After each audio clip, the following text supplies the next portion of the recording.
ધંધુકા પંથકમાં કાયદો અને વ્યવસ્થાની પરિસ્થિતિ અત્યંત કથળી છે. ધોલેરાના ન્યાયાધીશ અને ધોળકાના સુરતના પીએસઆઈના ઘરે તાર તૂટ્યા હતા. સમગ્ર વાત કરવામાં આવે તો ધંધુકા પંથકમાં શિયાળાની ઠંડીમાં તસ્કરોએ તરખાટ મચાવવાનું શરૂ કર્યું હોય તેમ ચોરીની ઘટના સામે આવી છે.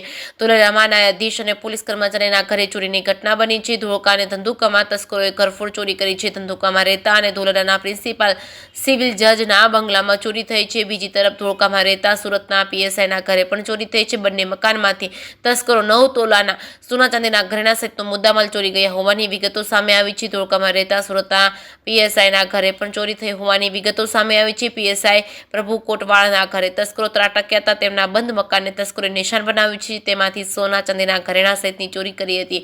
ધોળકામાં રહેતા સુરતના પીએસઆઈના ઘરે પણ ચોરી થઈ હોવાની વિગતો સામે આવી છે. પીએસઆઈ પ્રભુ કોટવાળના ઘરે તસ્કરો ત્રાટક્યા હતા. તેમના બંધ મકાનને તસ્કરોએ નિશાન બનાવ્યું છે. તેમાંથી સોના ચાંદીના ઘરેણા સહિતની ચોરી થઈ છે. ધોલેરાના પ્રિન્સિપાલ સિવિલ જજના બંગલામાં ચોરીની ઘટના બની છે. ધોલેરાના જજ ધંધુકા ખાતે રહી રહ્યા છે ત્યારે જિલ્લા તંત્રની આખી પોલીસ ત્યાં ધંધુકા ખાતે હતી. તેમ છતાં જજના ઘરમાં ચોરીને અંજામ આપવામાં આવ્યો હતો. હાલ તો પોલીસ તપાસ કરી રહી છે. કેટલી વસ્તુ ચોરી થઈ છે, કેવા પ્રકારે ચોરી કરવામાં આવી છે તે હાલ અત્યારે પોલીસે તપાસ હાથ ધરી છે. જે કેસની ગુજરાતી સાથે મહેશ ઉતેરિયા, સુરેન્દ્રનગર.